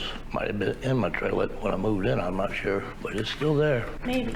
Oh, it's still there. Did Carol go and... Yeah, but I don't know if you moved wire. It's not on the off the prop. Right. In a bunch of weeds and ain't anybody found that. You can probably walk over it and not even see it. The reason I brought you all here today is because not only I did a lot of things for Jeff and for Joe, but I'm bringing you all here today to show you all what else went on at that park during the time of everything went on with Joe Exotic. I hid something from government. I hid something everybody's involved. Nobody knew about this but me and Jeff Lowe. Jeff wanted also Joe taken out of the picture. He wanted him to take the park. Say that one more time, sorry. Go ahead. Jeff also wanted Joe dead, and I had it figured out what to do, and I walked him through it to see if he would approve it, and he approved it. Joe normally would come up by the moat in the morning time, like barely birthday days. I was going to take a piano sugar sauce where the moat is, and have Joe's head cut off with a piano wire. How does a piano wire get somebody's? He would be on his four-wheeler running fairly fast, I think 25, 30 miles. Anything he gets right there. Got it, mother.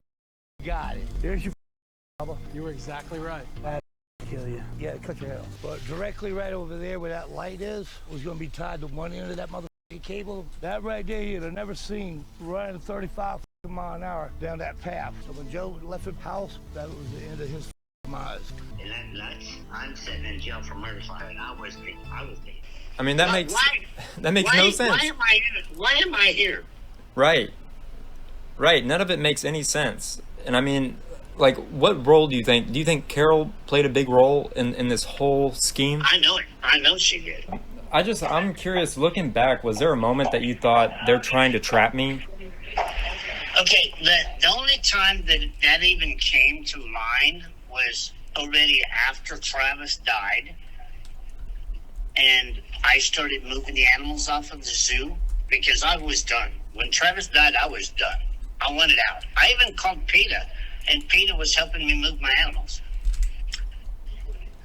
Right. And when Jeff found out, things started getting real ugly at the zoo because Jeff knew that I could prove that they were raping girls at the zoo and sex trafficking and credit card fraud and bank fraud, okay? So Jeff had to shut me up.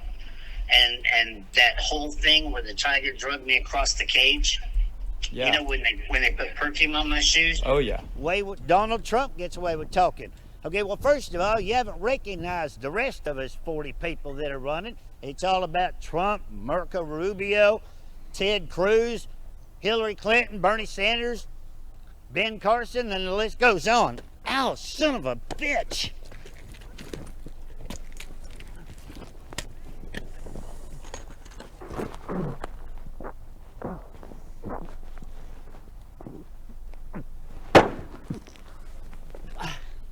He didn't shoot the tiger, by the way. He shot it in the air.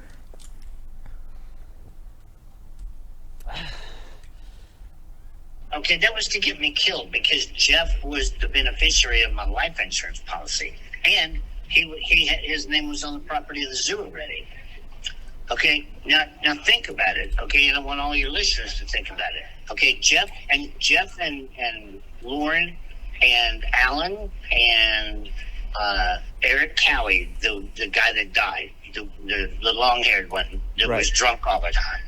They were standing outside that cage, okay, while I was in there. And then the camera guy, okay, that was working for Jeff, okay. Did anybody scream, Joe, or for help? Did anybody even scream, Joe, are you okay? The camera guy didn't even flinch, let alone be looking through the camera lens and hollering, somebody needs to help Joe, because it was planned. Yeah, I truly believe that. Like, when I watched it, it just made me feel weird that nobody went to go help you, because if you watch any kind of, you know, footage of somebody at a zoo and somebody's attacked, everybody goes around to help, and nobody did anything. Right. And you had to defend yourself by shooting that shot in the air. And people abuse that.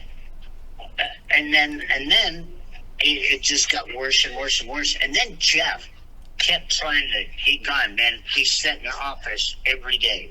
Oh, we need to kill Carol. We need to kill Carol. And with Googling her address and Google Earthing her house. And dude, it was crazy how obsessed he was. Okay, and the only reason that they even got me on any kind of a video when the FBI guy came, okay, James, and we had the text messages for over a year. James tried to get me to meet this guy, and I'm like, I know what you people are up to, man. And I dodged him every chance I could. And one day he just shows up. And James and this raggedy looking dude, and I knew something was wrong. They came in the office and they stood in front of the door, so I couldn't get out the door. Okay? And James says, well, this is my guy if you want to take care of Carol. And I knew, you know, just from the history of James and Jeff, and now by the recordings that we have, you even know that Jeff and Lauren record each other for blackmail. Okay, that's how bad these people are. Okay, and I knew from their history that James was recording. Okay, because he was gonna play it to Jeff and see if I was on Jeff's team or not until I got off the zoo. So I played along, but I never crossed that line. Okay, they kept saying, well, he'll charge $10,000, and I showed him the checkbook on the computer. Well, the checkbook is $13,000 in the hole. We ain't got $10,000. I'd have to wait till I had a litter of cubs born. Okay, that was my excuse. Well, we need you to go to a flea market and buy a gun. Okay, well, I didn't agree to that. I never done that. Then they wanted burner phones from Walmart. Well, I didn't agree to that, and I never done that. Then they're like, well, do you know Carol's address? And look, dude, this is somebody that's investigated Carol for what, 11 years? Yeah. Okay, sure, I know Carol's address. But on that recording of the FBI, I said, no, you're going to have to get that from Jeff. Right. Because I knew what they were doing. Yeah. Okay? And at no point did I ever offer to pay that guy. Never offered him any money. I kept saying, I ain't got no money. I got to wait till I have tigers born.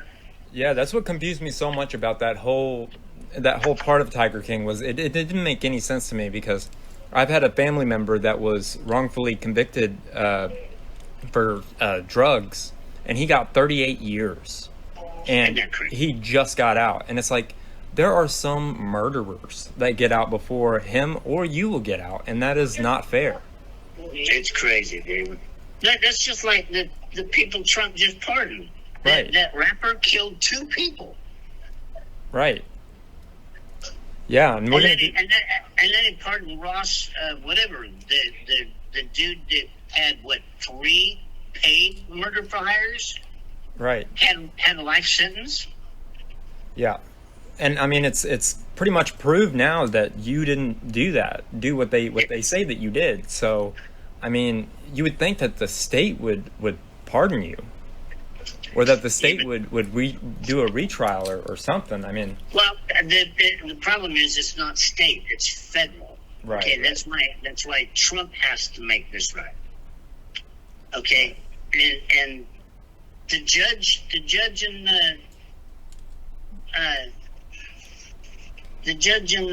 and the prosecutors and the public defenders that represented me were in on it. Yep. Same with my cousin. I mean, it's such a dark, dirty business, and yeah, me and my audience will try everything we can to raise our voices, because I just think that's a huge injustice to. I mean, from what my wife says, I mean, your zoo was beautiful, like you said. I mean, she got to pet a little tiger cub, and like, it was one of the best experiences she's ever experienced. So it's like, how could they? I mean, there was no mistreatment there. So I don't even know why they're trying to make you out, like Netflix tried to make you out to be some kind of demonized person. Okay, but and a lot of people don't just think about this either. Okay, I was arrested September the 7th of 2018. Tiger King was filmed all the way up until March of 2020. I was already in jail. I didn't film for Tiger King. They took all of my footage off of my computers and my YouTube channel from joeexotictv.com. That's why you saw me in Netflix. Right. Okay? They had an agenda. And if you look at Tiger Tales on YouTube, there's 700 phone recordings and videos now of Eric Good paying every one of those witnesses and every one of those people in Netflix, Tiger King, in order to keep his agenda going, because he works for PETA, and his agenda was to make me look horrible, which they did, and then they nicknamed the Big Cat Safety Act the Tiger King bill, and they passed it, and they got Biden to sign it, and guess who is exempt from that law? The only organization in America that can own a tiger. PETA. Carol Baskin's Global Federation of Animal Sanctuary. Right. That's what this is about. Yep. Yeah, and didn't she sell that property or something? I saw something about for that. $19.5 million. So they're all in on it. Yeah, absolutely. That is so crazy. Man. Yeah, I mean, do you think if you were to get out today, you would sue for slander for Tiger King? Yeah, and I'm gonna bust his balls for sexual assault, because the guy Eric Good that produced Tiger King is a pervert. All right, the only time I ever even got in front of a camera with him, he tricked me into going to a motel in Oklahoma City with his producer lady, and got half undressed and made me lay down in bed with him while he kissed me on the cheek and shit in order to make a personal film. Yeah, no, the guy is a pervert. Yeah, it sounds like Pervert. He's a nut. Yeah, and he's the one that actually produced the Tiger King show on Netflix. Yeah, and he's the guy who produced Chimp Crazy, because now they want to pass the Primate Safety Act. So it's like they're passing all these acts after all these cases. So they can corner the market on the animals, because they're doing no different than I did. They have all of my tigers in their facilities, charging $50 a head to see my tigers. That is so messed up, dude. Yeah. Yeah, and I know that I really wanted to visit your zoo. I mean, do you think you would ever get back in that industry? I mean, because we're going to get you out. We're going to do everything we can to raise our voices, and I know so many others are already. I'm going to be an advocate for animals in the wild, and I'm going to expose this scam, and I am staying away from it. I don't want anything to do with anybody in that movie or nothing. At this point right now, my only option is to go to Mexico and be with my husband. Right. Well, I will tell you one thing. I'm a musician too. I know that we wrote letters back and forth, made you a couple songs ready to be recorded, and I would love to record record some music with you, collaborate maybe. We just may have to do that, because music and a concert is going to be my direction. Right. Yeah. For sure. Yeah, I can totally understand that. And then we'd love to have you in studio on the show. I mean, that would be awesome. We're here in the colony, and but man, we gotta get some people to start getting noisy. The only reason that all these other people are getting out, Savannah Chrisley has her own podcast, and she's out there every day beating the path for her mom and dad, and I don't have anybody. Well, I guarantee you this: everybody in our audience will make their voice heard. They're very vocal, and we'll do everything we can, because it's really an injustice. I mean, flat out, it's just so wrong. I mean, they can't do this to their own people. The only thing that will make a difference is numbers and being loud, because the votes. People are worried. They're worried about votes. We have to make it to where the Republican Party will never elect another Republican president if I have to stay here 4 more years. Yep. We definitely have to make our voices heard. Do you think that you would ever do like another like your own documentary to expose these people? Maybe I already got 3 different movie offers, and you bet we're going to tell the truth. Awesome. Because I have the evidence to tell the truth. Yeah, for sure. Yeah, and I'll help you promote that. But yeah, I appreciate you taking the time to call me, and it truly is an honor to finally be able to talk to you. And well, I appreciate the platform and the help. Tell everybody out there that I appreciate it. I send my love. I got to get out of here, and I need all y'all's help to do that. Okay. Yeah, well, we'll do that, and I'm honored to call you my friend, and call me anytime. Okay, buddy. I appreciate you. All right. Thanks, Joe. All right. Thanks. Bye-bye.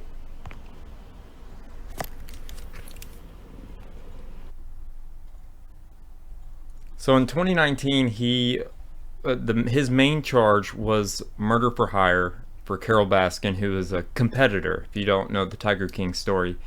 And the guy who I played the clip of was the hitman that he allegedly got, who just recanted his statement. And every single witness in Tiger King 2 has, since the first one, has completely gone back on their statement. They perjured themselves. And so his current status is he's serving 21 years in prison. He no longer owns a zoo in Oklahoma, and in my opinion, he's innocent of what he's been charged with, no matter his person or who he is. I mean, nobody should be, in prison for something that they didn't do. And, I may not agree with some of his life choices, but he's still a human and, in my opinion, deserves a pardon. But that's just my opinion. What are your thoughts, Jake? Yeah, I think anybody who's been wrongly imprisoned and somebody has tried to murder them, they're going through a lot in life. And I feel for Joe, and hopefully he can get out very soon to set things straight. What'd you think of that interview? I think it's amazing that you got to have that conversation, being so close to the place that he's from, and also you guys got to go to the zoo before it closed. I can tell why you're so invested, and I think it's very interesting also what you brought out through the story about something that we've learned back even with our Tom O'Neill interview, where he revealed that it was during the Manson trials that you saw a precedence being set legally for shutting down kind of the musical influencer state that was coming out of the folk era, challenging the Vietnam War, and you have all the kind of stuff that's set up where these plots unfold so that legislation can be pushed through that locks into the stone of law some type of scam. And what it sounds like with this situation is that Joe has enemies that want to lock in the rights to show and exhibit tigers when previously different people could own it, just like Joe did. He could own these exotic creatures, and now they've used this whole legislative process to steal the right from others so that only they can reap the benefits. And man, that is crazy. It just, you see this pattern of how legislation is used to steal, kill, and destroy, and steal the rights of the people. So right, very and intriguing. One thing that he said that I've never ever heard before is he said that the creator producer tried to like sexually abuse him. I don't even know if I can say that on YouTube, but I've never heard him say that. And also, the same guy that made Tiger King made another documentary or docu-series called Chimp Crazy, and it's on HBO, and it's about they try to make these people out to be wackos, like crazy, and some might interpret it that way because that's how it's presented to people. And if you haven't checked it out, it's really interesting. But the guy actually makes an appearance in it, and so I don't know, a lot of perverted things have come out about him. But yeah, what were your thoughts, Opa? Oh, I just think that the poor guy's in jail that he shouldn't be, and serving time, and he needs to be pardoned and absolved of all his crimes, and that's what I think. Hashtag free Joe Exotic. So if you guys agree with our opinions, leave a hashtag free Tiger King or free Joe Exotic. And that's all I got. You got some memes for me, Jake? Yes, I do.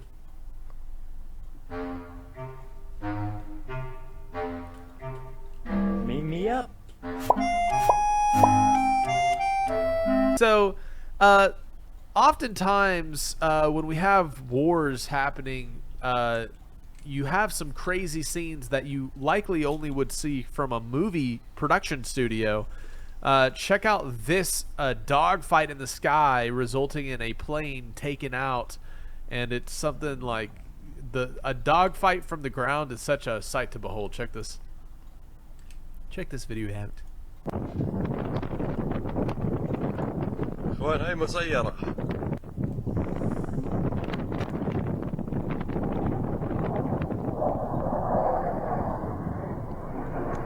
هاي الصاروخ طلعته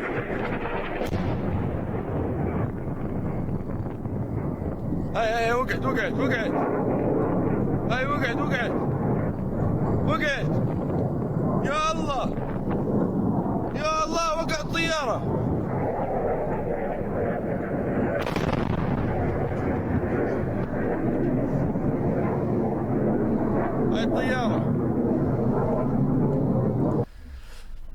Yeah, when's the last time you saw a multi-million-dollar fighter jet blasted out of the sky by another multi-million-dollar fighter jet? Crazy. Okay, so this next meme is very interesting because it's tied into our news segment, but it's just a picture that I wanted to show. One of the giant carriers that the U.S. is deploying within missile range of Iran has been set to retire just next year. And oftentimes you don't put next to the enemy who has, they're like an angry beehive.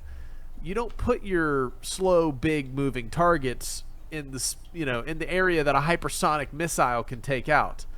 But apparently that's what's happening. The USS Nimitz is being sent to the region for Israel to sink it, possibly for U.S. politicians to blame Iran and then launch direct war on Iran.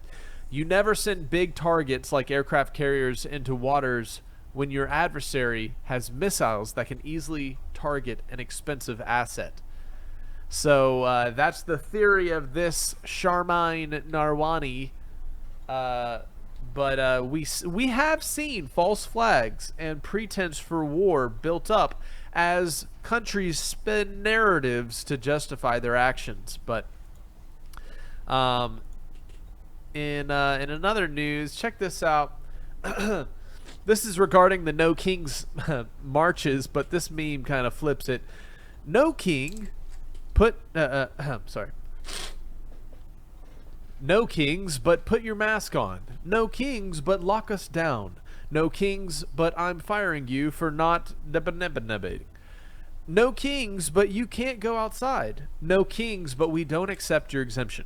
No kings, but you need 12,380 boosters.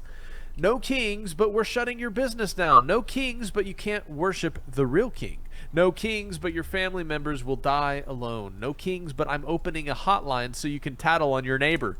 No kings, but mandates galore. No kings, but you're responsible for my health. No kings, but social distance at 6 feet apart. No kings, but no family gatherings over 10. Hypocrisy is astounding, and this is, of course, why I included this meme. Who is actually the tyrant here? For those of you who haven't heard the joke yet, there's a reason they worship an owl in the Bohemian Grove. The big statue that they do the ceremony, the cremation of care to, all these world leaders, it's before the giant owl figure. And what sound does an owl make? The WHO. The WHO. Okay, check this out. At this point, I'm willing to pay more money for appliances with zero smart features and just physical knobs and buttons and controls for everything. Yeah, I was looking at I'm supposed to have a TV delivered today because our other one is not acting right. But they have like remotes now, like remotes that listen to you. And it's like, no, I just want a remote. I just want a button remote. Like, I don't want it to listen to me. Yeah, all the extra technology we don't need. No wonder in Star Wars and in Dune, the whole galaxy is run by buttons and knobs. Because they're like, oh, I'm so sick of these touch screens and the AI telling me what I should, wear for breakfast. All right. Check this out. The Clinton Foundation received $160 million in U.S. aid funds slated for Ukraine, and nobody can figure out why. All right, here's one for the cat lovers. When the door is open for at least 3 seconds. Yep. I'm going on an adventure. Yep. Yes. And, since we're having fun, just remember, all you joke tellers out there, an unemployed jester is nobody's fool. So, some of us turn to fortune to get through our day. Not me, but if you happen to, be one of those, you will continue to interpret vague statements as uniquely meaningful. Okay, check this. I can't believe this is real. Democrat California Rep. Norma Torres demands Donald Trump reimburse Los Angeles for the ICE raids. I am demanding full accountability and reimbursement for the local costs incurred, including injuries to local officers and damages caused by the chaos unleashed when the Trump administration recklessly deployed the military and ICE agents into our communities. They're the ones who created the unrest, and they are the ones that need to foot the bill. Of course. So, hey, that's all you got to do. You just got to blame the people showing up to calm things down and make them pay because they're trying to help out. And that's what they're good at. Hey, I got another cat one for you. Hello, human. My old friend.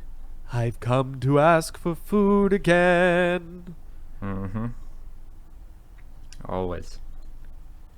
Those some And big in the pupils. darkness he was crawling. You guys feel me? You guys feeling the Garfunkel and cat? Mm-hmm. All right. Last meme for the day. Breaking news. A federal judge in San Francisco has ordered Israel to rebuild Iran's nuclear plants. Sounds about right. Alright, that's all the news and memes for this week, Jeremiah. Alright, thanks Jake for another great current news and memes as always. Opa, thank you for another great Opa's Corner, and I hope you enjoyed today's History's Mysteries / interview with Joe Exotic. Stay awake, not woke, subscribe, and stay tuned.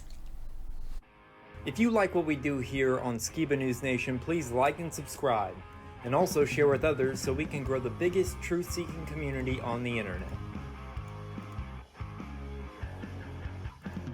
Huge shout out to all of our Patreons out there. If you like bonus content, you want some extra Skiba News Nation stuff, please go to patreon.com/Skiba News Nation.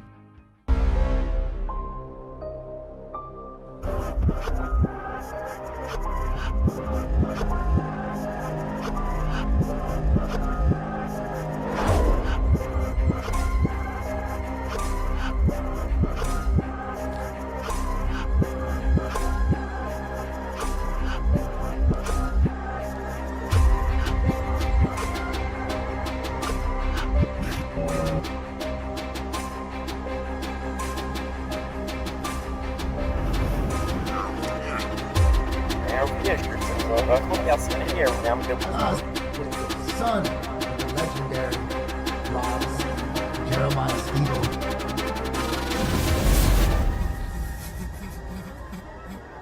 It's like they don't even want to wake up.